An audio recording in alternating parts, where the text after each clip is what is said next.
COVID-19 cases are surging across the world. It is being predicted that the fourth wave might hit India by June. Adding more to the worry, studies have also shown that the BA2 variant of Omicron is not only more transmissible than BA1, it is also more lethal than the previous variant. And now these fears have increased already. We're also inviting callers. You can also call us if you have any query on COVID-19, the booster shots, anything at all. Feel free to call us. A panel of doctors will also be joining us, so you can also direct your questions to them. The numbers are at the bottom of your screens. Let me also introduce another panelist, Dr. Rajeev Jayadevan, Head of Research Cell of the IMA from Kochi, who is joining us as well. But before I go to him, we have some breaking inputs coming in as well. We have the National Technical Advisory Group on Immunization now recommending a gap between the dosage. That's breaking information now coming in. The country's expert body recommending expansion of the second dose of COVID-19 vaccine, Covishield, from 8 to 16 weeks after the first dose. And this is in view of the ongoing Omicron pandemic.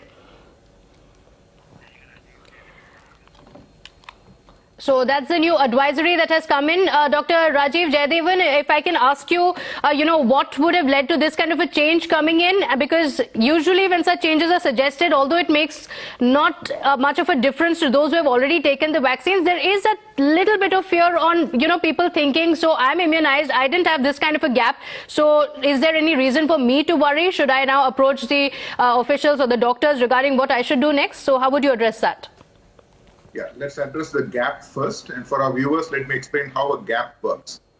When you receive a vaccine for the first time, your immune system gets a message about what the new virus looks like. And then once that response is settled, there is a memory segment that is developed based on the initial dose. When the second dose comes in, the initial inflammation has settled down and the memory cells are ready to receive the signal. So the longer we wait before we give the second dose, the stronger the second response will be. The second response is driven by the memory segment. Now the memory segment is well developed and ready to fight in about, let's say, 4 months after the first one.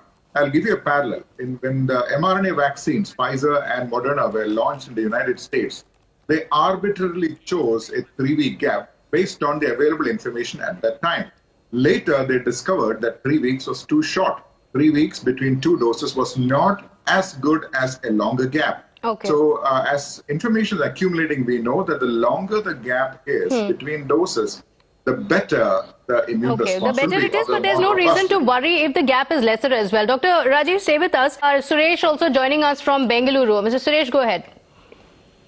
Yeah, doctor, we were in America when we took Pfizer's vaccination, both 1 and 2, first and second dose.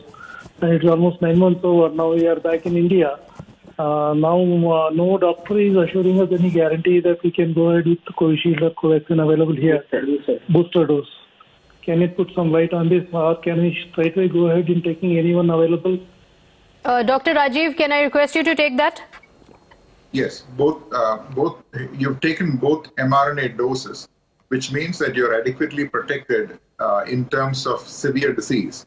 That basically means that if you're ever to catch a virus infection from this virus, the chance of becoming ill from it is close to 0. So there is no need to worry there. In terms of additional doses, in India, the government of India has said that people who are over the age of 60 may receive an additional dose. For people who are at much lower risk, specifically younger age groups, do not need that. Besides, the effect of a 3rd or 4th dose actually wanes in about 10 weeks' time. So the correct thing to do will be to continue standard precautions, because after all, we want to reduce our chance of getting infected.